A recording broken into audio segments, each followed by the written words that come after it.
Namaku Rizka, 22 tahun. Aku baru 2 hari tinggal di desa terpencil ini untuk menjalani program magang lapangan dari kampus.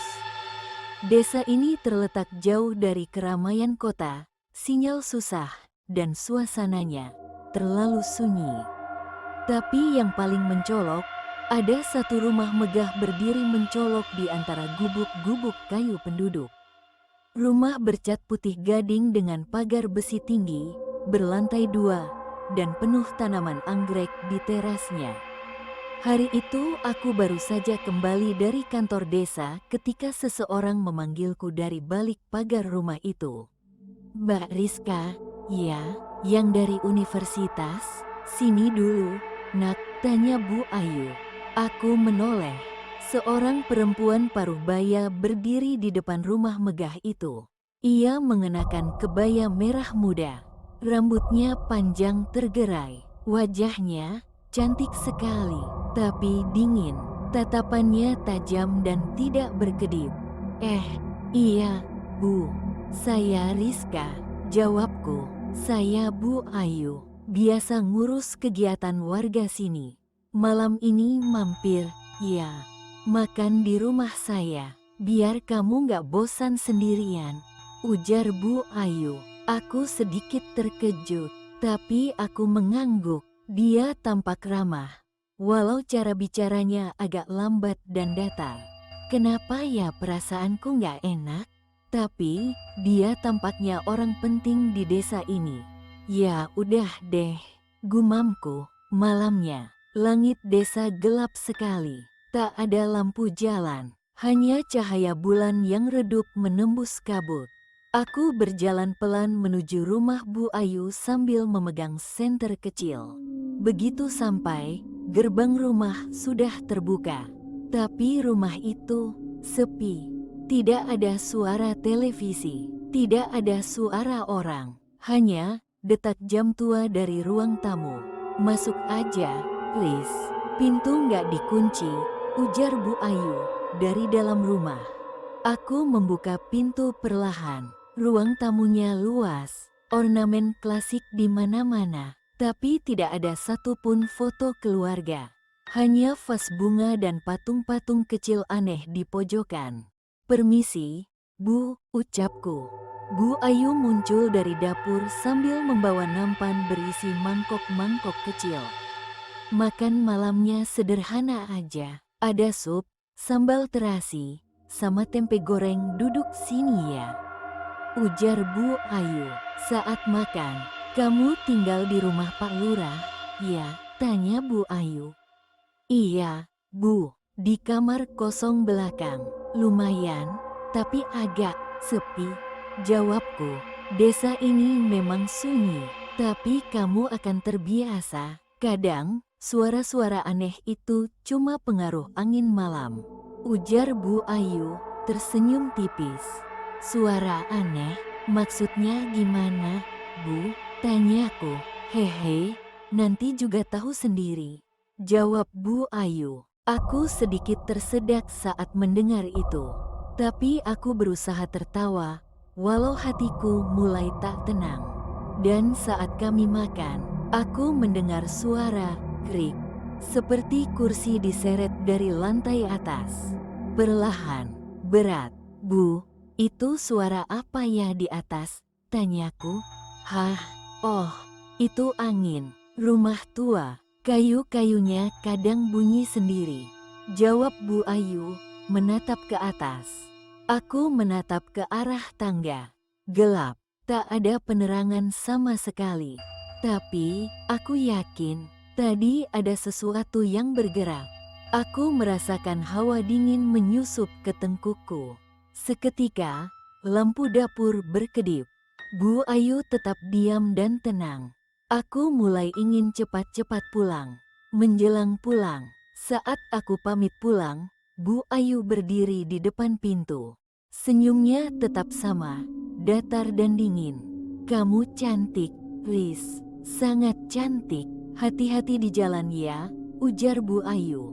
Iya Bu, terima kasih." "Makan malamnya," ujarku, gugup. Saat aku berjalan pergi, Aku sempat menoleh ke belakang.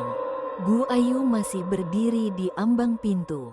Tidak bergerak, tidak berkedip, hanya menatap dengan senyum yang perlahan menghilang. Dan sejak malam itu, mimpi buruk mulai datang. Setelah malam itu, suasana hatiku tidak tenang. Ada sesuatu dari rumah Bu Ayu yang mengganggu pikiranku. Bukan hanya karena keanehan yang aku rasakan, tapi karena sejak aku pulang, aku merasa diikuti. Bahkan di kamar tempatku tinggal, aku mulai merasakan hawa dingin. Seperti ada yang duduk di sudut ruangan, memperhatikanku diam-diam saat aku tidur. Keesokan malamnya, aku belum bisa tidur. Aku gelisah. Aku mencoba menulis laporan magangku, tapi tiba-tiba, ketika jam menunjukkan pukul 11.03 malam, aku mendengar suara. Suara dari luar kamar. Bukan suara hewan, tapi seperti suara seseorang berjalan di atap. Astaga, siapa itu? Tanyaku, berbisik panik. Aku berdiri pelan, mengambil senter, dan membuka pintu kamar. Lorong rumah gelap, lampu gantung di tengah hanya berkedip-kedip. Aku mendengar suara itu lebih jelas sekarang. Suara gesekan kayu, seperti kursi diseret, tapi arahnya datang dari kejauhan. Dari arah rumah Bu Ayu. Keesokan harinya, aku coba mencari jawaban dari warga sekitar. Tapi mereka hanya menjawab singkat. Bu Ayu itu udah lama tinggal di situ. Tapi, orang sini memang jarang deket sama dia. Katanya, ada pantangan, kata Pak Lurah. Pantangan apa, Pak? Tanyaku. Jangan main ke lantai atas rumah itu. Katanya, tempat para arwah disimpan. Jawab Pak Lurah, menunduk. Malam hari, undangan kedua. Malam itu, Bu Ayu mengirim pesan lewat anak kecil yang lewat depan rumah. Katanya aku diminta datang lagi.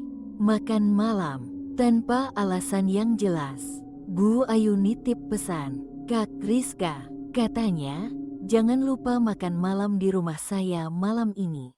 Udah disiapin semuanya, ujar anak kecil. Kenapa dia tiba-tiba ngajak lagi? Gumamku. Di rumah Bu Ayu, aku datang lagi. Kali ini lebih waspada. Begitu masuk, aku mencium bau aneh. Bau dupa dan darah. Tapi Bu Ayu menyambutku dengan senyum seperti biasa. Hangat, tapi tidak tulus. Masuk, Rizka. Kamu pasti lapar. Aku masakin ayam goreng kampung, kesukaan anak muda. Ujar Bu Ayu. Kami duduk di meja panjang. Di seberangku ada patung kayu kecil berjubah merah.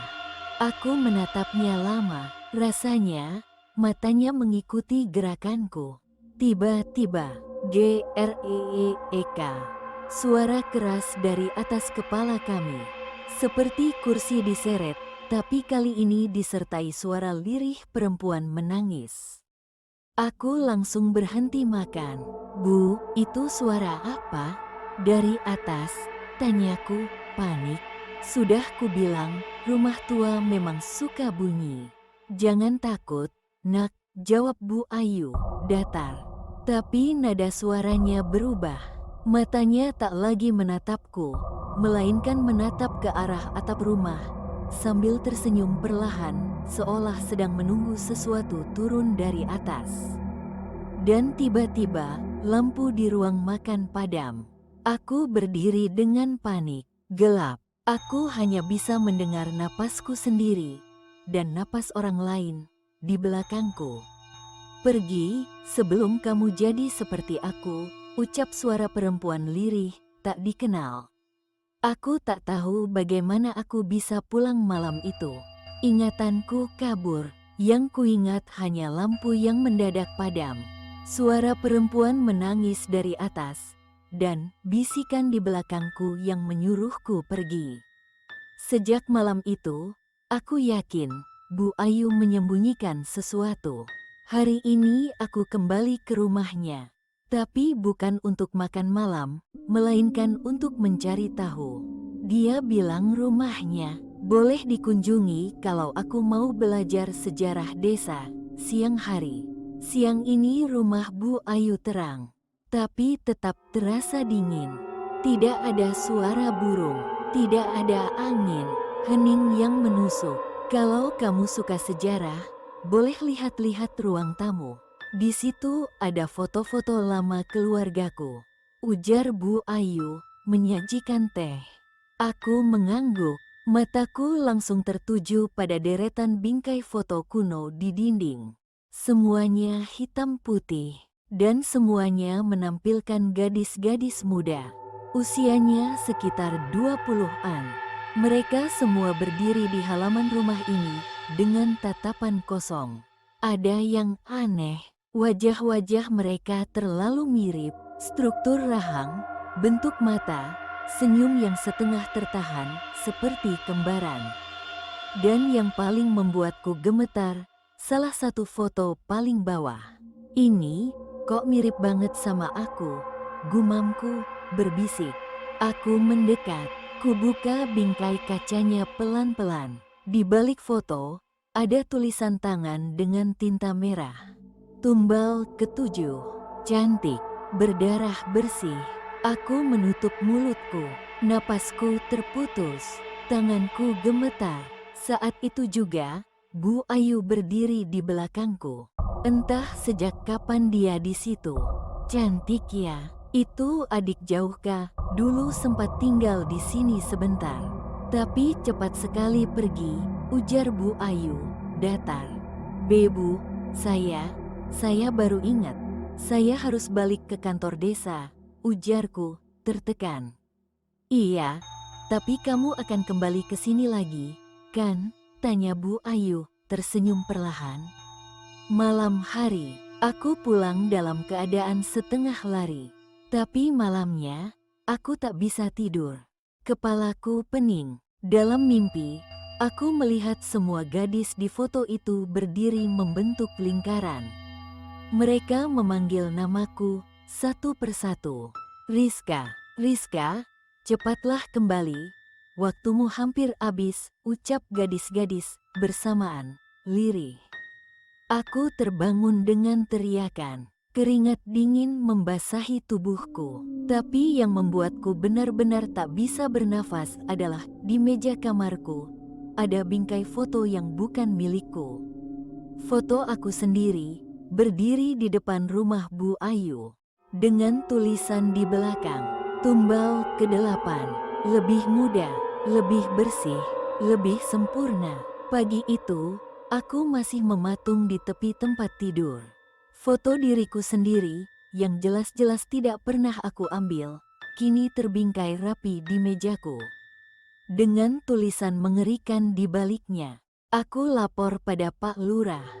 Tapi reaksinya membuatku makin takut. Pak, seseorang masuk ke kamar saya. Dia taruh foto saya di meja. Ujarku, panik. Foto dibingkai? Tanya Pak Lurah, ragu. Iya, dan di belakangnya ada tulisan tumbal ke-8. Jawabku, sudah waktunya kamu tahu, nak. Ujar Pak Lurah, pelan, menunduk. Pak Lurah menatapku dalam-dalam, lalu membuka cerita lama tentang seorang perempuan misterius yang pernah tinggal di desa ini puluhan tahun lalu.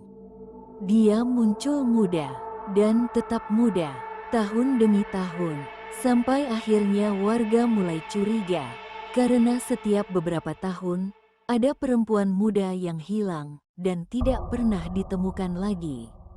Nama perempuan itu dulu juga dipanggil Ayu, ujar Pak Lurah. Malam harinya, aku tak bisa tidur. Aku hanya bisa berbaring, tubuhku kaku, jantung berdegup tak karuan. Tapi begitu mataku terpejam, mimpi itu datang. Lagi, aku berada di halaman belakang rumah Bu Ayu. Langit merah darah, pohon-pohon membentuk bayangan seperti cakar. Di tengah halaman, berdiri seorang gadis muda. Wajahnya pucat, rambutnya panjang, bajunya compang camping. Gadis itu menatapku dan menarik tanganku. "Kamu harus pergi sekarang, sebelum kamu nggak bisa lagi," ujar gadis, lirih, tergesa. "Siapa kamu? Kenapa kamu bantu aku?" tanyaku dalam mimpi. "Aku, tumbal keenam," jawab gadis. Tiba-tiba tanah tempatku berpijak runtuh. Aku jatuh ke dalam sumur hitam pekat. Gadis itu ikut terjatuh bersamaku, dan saat kami terjatuh, dari dalam sumur terdengar jeritan perempuan nyaring, menusuk, memekakkan. "Jangan bawa DIA, dia MILIKKU," ujar Bu Ayu menjerit dari kegelapan. Aku terbangun dengan tubuh menggigil. Tapi lebih dari itu, seluruh kaki dan tanganku penuh lumpur. Tanpa aku sadari, aku berjalan dalam tidur. Dan jejakku mengarah keluar dari kamar, menuju keluar rumah, ke arah jalan menuju rumah Bu Ayu. Tubuhku masih gemetar saat ku basuh lumpur dari kaki dan tangan. Tapi ada yang lebih membuatku tak tenang.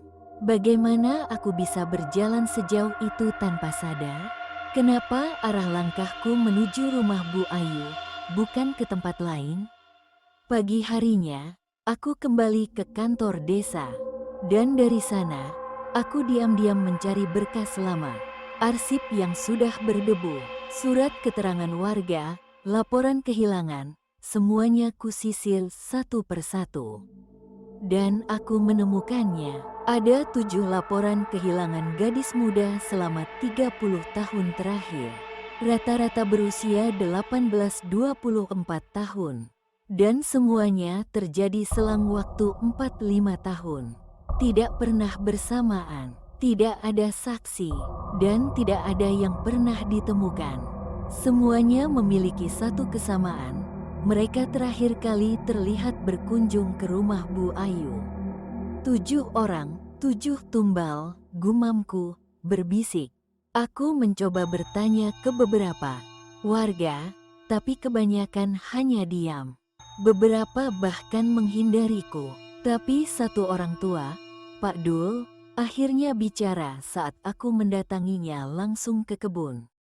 "Bu Ayu bukan manusia biasa, Neng," ujar Pak Dul. "Saya tahu, Pak. Saya cuma mau tahu, apa yang sebenarnya terjadi?" tanyaku. "Dulu dia orang biasa, miskin, jualan jamu. Tapi suatu malam dia hilang seminggu. Pas balik, dia kaya raya. Rumahnya dibangun dalam semalam," jawab Pak Dul. "Semalam, maksudnya?" tanyaku. "Orang-orang bilang, dia pulang dari tempat pesugihan di hutan keramat. Dia bawa perjanjian, tumbal muda, darah bersih," jawab Pak Dul. Aku tak tahu apa yang membuatku berani. Tapi sore itu aku kembali mendekati rumah Bu Ayu. Aku ingin tahu lebih, ingin melihat dari dekat. Tapi saat aku mendekat, ada sesuatu yang membuatku berhenti di depan pagar. Di halaman rumah itu, ada seekor kambing hitam tanpa kepala, diletakkan di atas nampan perak. Darahnya masih segar, mengalir ke tanah seperti sungai tipis. Dan di bawah nampan itu, tertulis dengan kapur merah, "Pengganti sementara. Tumbal sebenarnya sudah mendatang."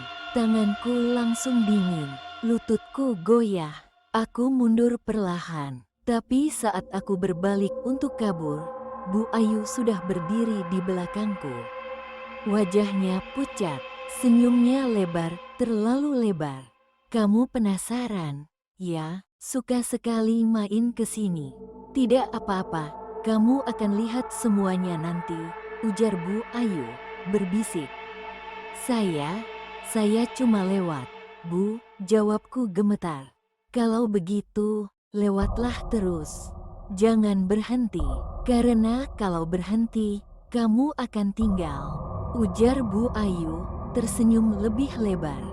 Aku berlari sejauh mungkin. Tapi di telingaku, suara bisikannya masih terngiang. "Tumbalku akan segera lengkap," ujar Bu Ayu, gaib, menggema.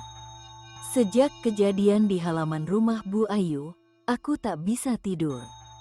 Setiap kali menutup mata, aku mendengar suara-suara, bisikan gaib, suara tangisan, dan tawa lirih yang menggema. Bahkan saat terjaga, bayangan Bu Ayu seakan mengikuti dari balik kaca, dari sudut ruangan, dari mimpi ke mimpi. Aku tahu, dia sedang menunggu waktu, menunggu saat yang tepat untuk mengambilku sepenuhnya. Malam harinya, aku memutuskan mengikuti naluriku. Ada satu bagian dari rumah Bu Ayu yang selalu tertutup rapat, halaman belakang. Aku tahu di sanalah semuanya bermula. Tepat pukul 1 dini hari, aku mengendap-endap menyusuri jalur samping rumahnya, sembunyi dalam kegelapan. Suasana sangat sunyi, angin bahkan tak berani bertiup. Dan dari balik semak-semak, aku melihatnya. Di tengah halaman belakang, Bu Ayu berdiri setengah telanjang, hanya memakai kain merah yang melilit pinggangnya.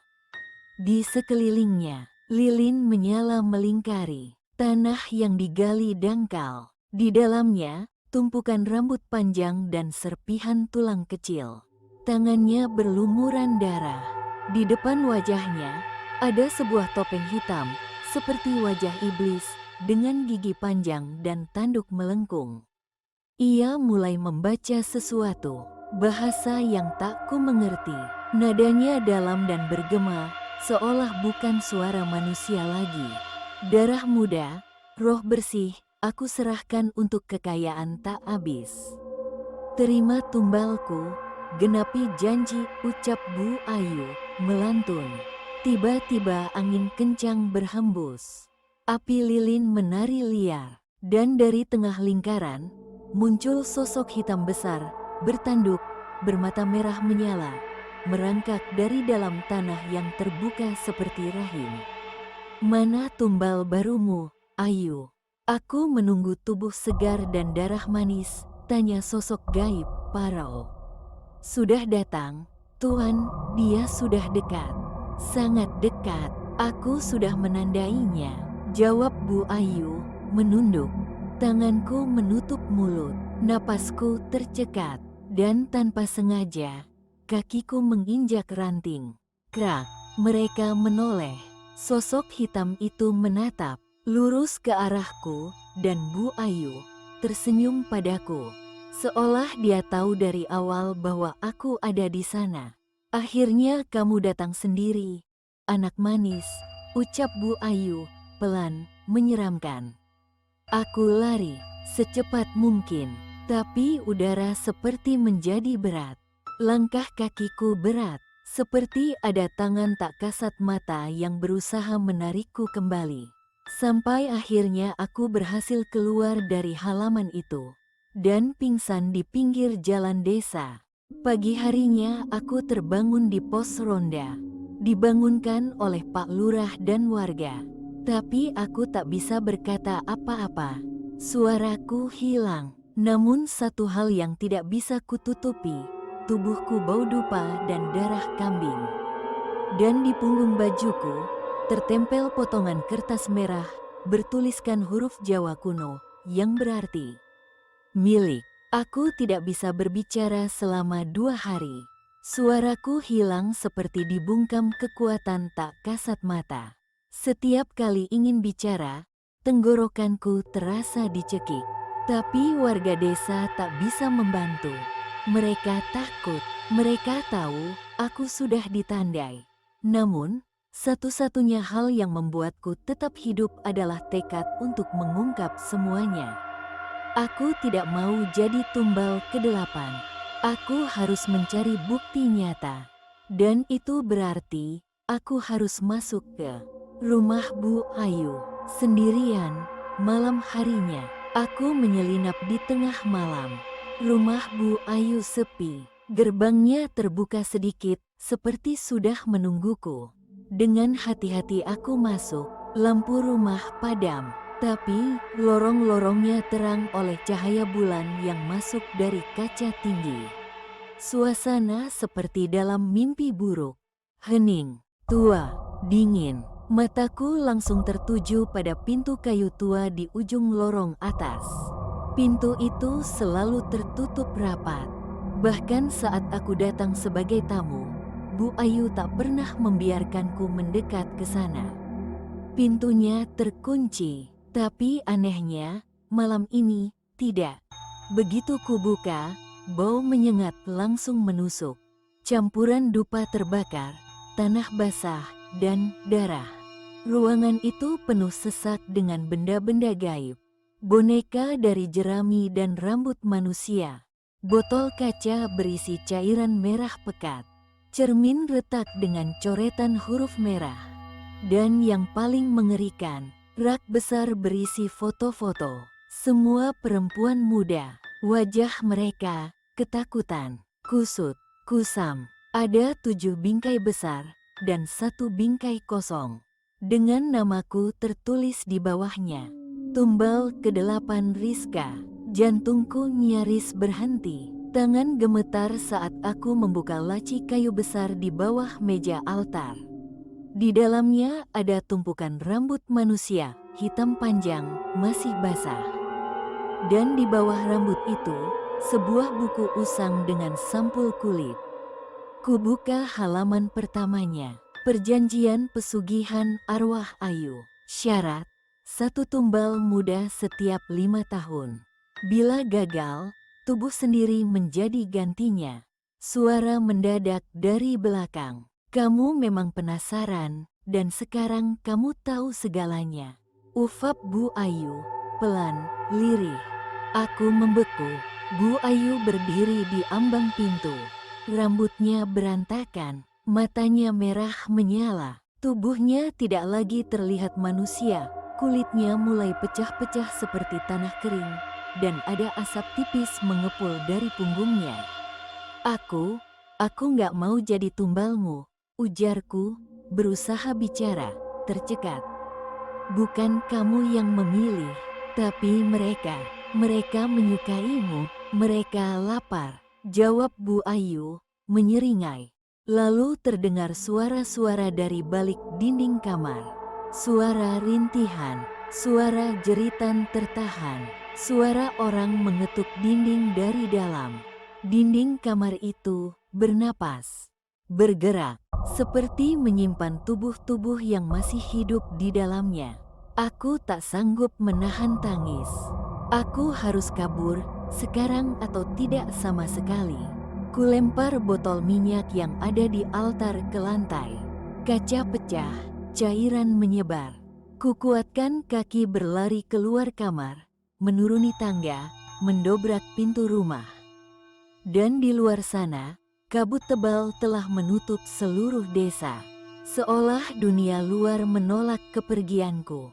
Aku berhasil keluar dari rumah itu, tapi bukan berarti aku bebas. Sejak malam itu, aku sering kehilangan waktu. Tiba-tiba sudah malam, tiba-tiba sudah berdiri di luar kamar, atau tiba-tiba sadar dengan tangan yang penuh lumpur tanpa tahu kenapa. Aku sedang dikendalikan. Perlahan, siang harinya, Pak Lurah melihatku pucat dan linglung. Dia tahu sesuatu terjadi, tapi saat dia hendak bicara, seorang anak kecil datang membawa pesan. Bu Ayu nitip pesan, malam ini Rizka makan malam lagi di rumahnya. Jangan ditolak, ujar anak kecil, nada kosong. Bocah itu mengucapkannya seperti di luar kesadaran, seolah hanya jadi perantara gaib. Jangan datang, nak. Sekali kamu duduk di meja itu lagi, kamu tak akan bisa berdiri. Ujar Pak Lurah, panik. Saya gak punya pilihan. Pak, saya merasa tubuh ini bukan punya saya lagi. Jawabku, menjelang malam. Langit desa tak seperti biasanya. Merah gelap, angin seperti membisikkan namaku. Jalanan sunyi, tak ada suara jangkrik, tak ada anjing menggonggong. Hanya suara detak langkahku. Aku berjalan ke rumah Bu Ayu seperti robot. Tak bisa berhenti, tak bisa melawan, seolah ada tali tak kasat mata yang menarikku. Pintu rumah terbuka dengan sendirinya. Di dalam, semua lilin telah menyala. Lampu padam, meja makan panjang, dan di ujungnya, Bu Ayu menungguku. Akhirnya kamu datang lagi. Cantik sekali malam ini. Wajahmu bersinar, sempurna, ujar Bu Ayu, lembut tapi menyeramkan. Tolong siapa saja, selamatkan aku, ucapku dalam hati panik. Duduklah, Rizka, jangan takut, ini bukan akhir, ini awal. Kamu akan menjadi bagian dari keluargaku, ujar Bu Ayu. Tanganku bergerak sendiri, kursi ditarik, aku duduk. Di depanku sepiring daging mentah. Darahnya masih segar. Ada rambut manusia terjepit di pinggir piring. Makanlah, supaya tubuhmu kuat untuk menerima mereka, ujar Bu Ayu, tersenyum. Tiba-tiba musik gamelan mengalun dari ruang belakang.